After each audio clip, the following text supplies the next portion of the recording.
Assalamu Alaikum wa Rahmatullahi wa Barakatuh. Events are unfolding rapidly in Russia and in Ukraine that you're all aware of.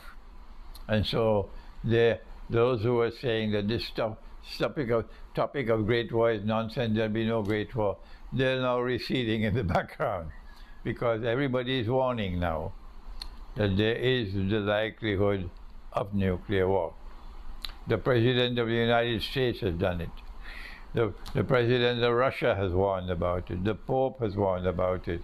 The Secretary General of the United Nations has done about it. And so many others have been warning, yes, we are on the doorstep of a great war. And our Prophet has prophesied it, sallallahu ta'ala alayhi wa sallam.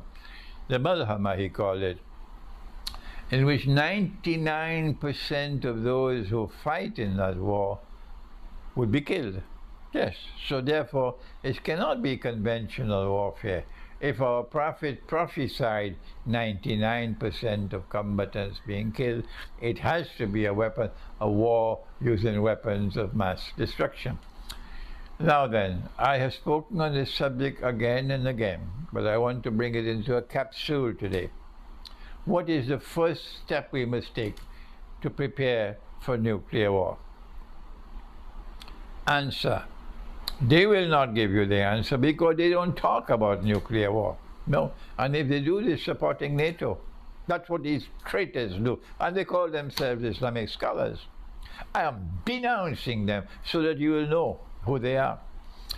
The first thing that you have to do as a believer in the one God, a believer in the one God, to prepare for nuclear war is to banish the fear of death from your heart. I cannot ask you to do something that I'm not doing myself. And so I say to you, truthfully and honestly, I don't have any fear in my heart at all about death. No. And I never had any fear when you had your COVID circus. The COVID circus and the 3 feet social distances and your face mask and all that circus. I never had any fear in my heart at all these last 2 years. If you have faith in your heart, then you will not have the fear of death in your heart. If you are afraid to die and you're searching for a place where you could hide in a nuclear war, you don't have faith in your heart, my brother. You don't have faith in your heart, my sister. So that's my first advice. Banish fear of death from your heart. Is there anyone telling you that? The second way to prepare, as people who follow Prophet Muhammad alayhi salatu wasalam, the Christian will give you a different answer, the Hindu, the Buddhist. I'm talking for those who are Muslims. The second step in preparation for the Great War is to seek protection from the Qur'an. Allah says in the Qur'an, in Surah Al-Isra, بَعْدَ أَعُوذُ بِاللَّهِ مِنَ الشَّيْطَانِ الرَّجِيمِ. I wish I had a screen so I could put the verse on the screen, the Arabic. I don't translate the Quran, but I'll give you the explanation. بَعْدَ أَعُوذُ بِاللَّهِ مِنَ الشَّيْطَانِ الرَّجِيمِ وَإِذَا قَرَأْتَ الْقُرْآنَ. And when you recite the Quran, meaning as Allah recited it, not the way the Darul Ulum asks you to recite it, no, the way Allah recited it. وَإِذَا قَرَأْتَ الْقُرْآنَ. When you recite the Qur'an as Allah recited it, and as He ordered our Nabi sallallahu ta'ala alayhi wa sallam to recite it, He says, وَإِذَا قَرَأْنَاهُ فَاتَّبِعْ قُرْآنَهُ. And when I have recited the Qur'an, O Muhammad sallallahu ta'ala alayhi wa sallam, you must also follow that way of recitation. Surah Al-Qiyamah. So the second step is to recite the Quran the way Allah recited. وَإِذَا قَرَأْتَ الْقُرْآنَ. جعلنا بينك وبين الذين لا يؤمنون بالآخرة حجابا مستورا. This world which is waging war on Russia, this Western world, is a godless world. It's a godless world. They don't believe in a hereafter. And Allah says, if you recite the Quran, we will protect you, put between you and that godless world who does not believe in the hereafter. We will place a hijab which will cover you. What more do you want? When will you start reciting the Quran? How many years now I've been asking you to recite the Quran? MashaAllah. I get so many emails from different parts of the world. Sheikh, I am reciting the Quran the way you taught us in your book, The Quran and the Moon. And I complete the whole Quran every month with the correct ajza. And Sheikh, it has changed my life. I'm getting the emails all the time. So when will you wake up?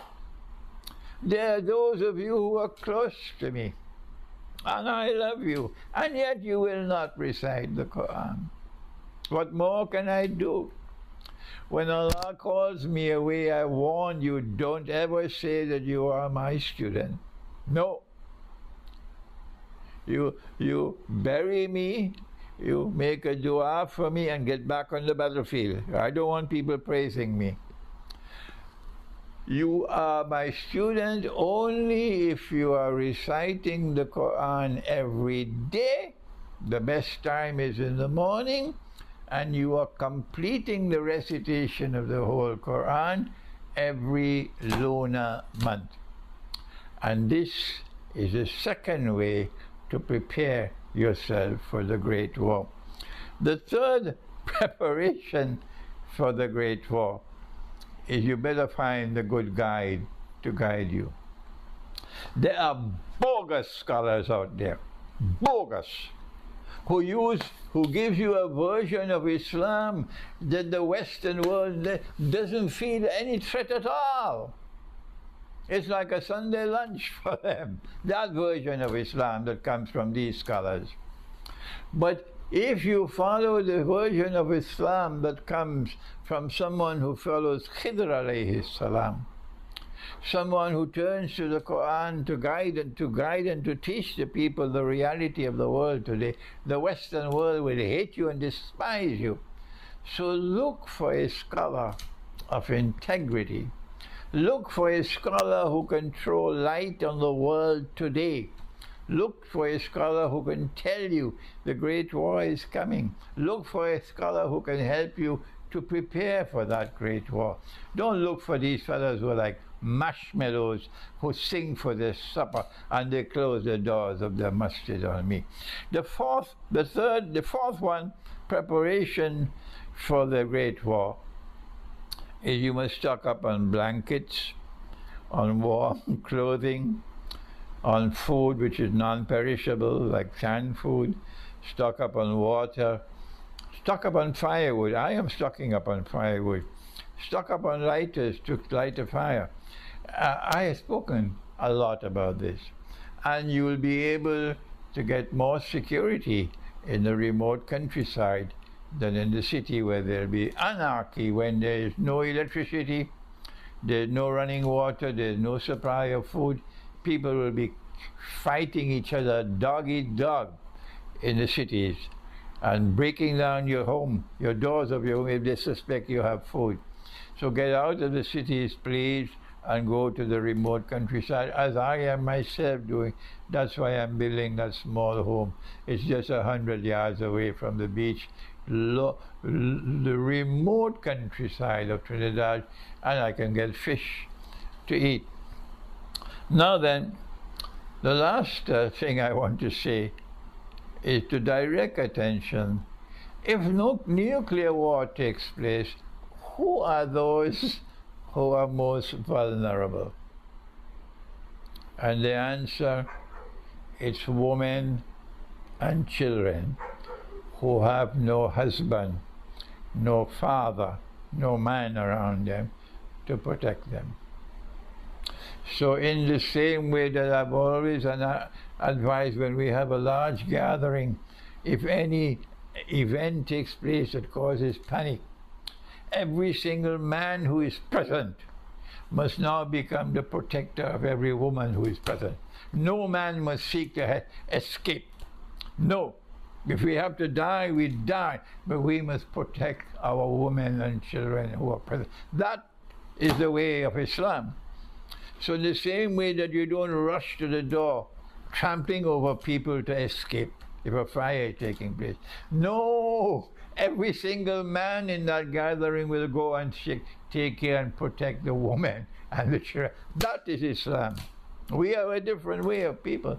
And so in preparing for the Great War, we must think about our sisters who are living alone.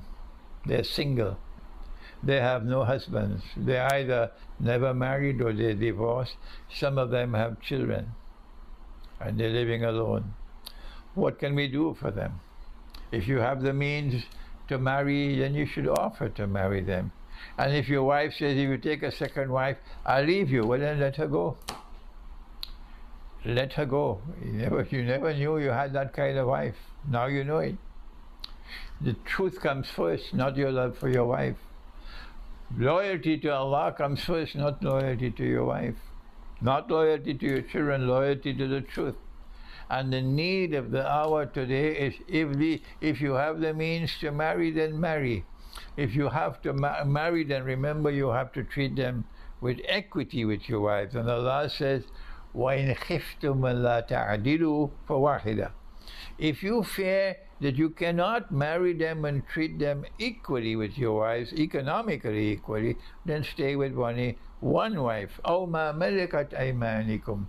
And then you can take them if they offer themselves as milk al-yamin. But there is no mufti today talking about milk al-yamin, because they all say this is a slave woman and there is no slavery today. So that's the end of that chapter. Next topic, please.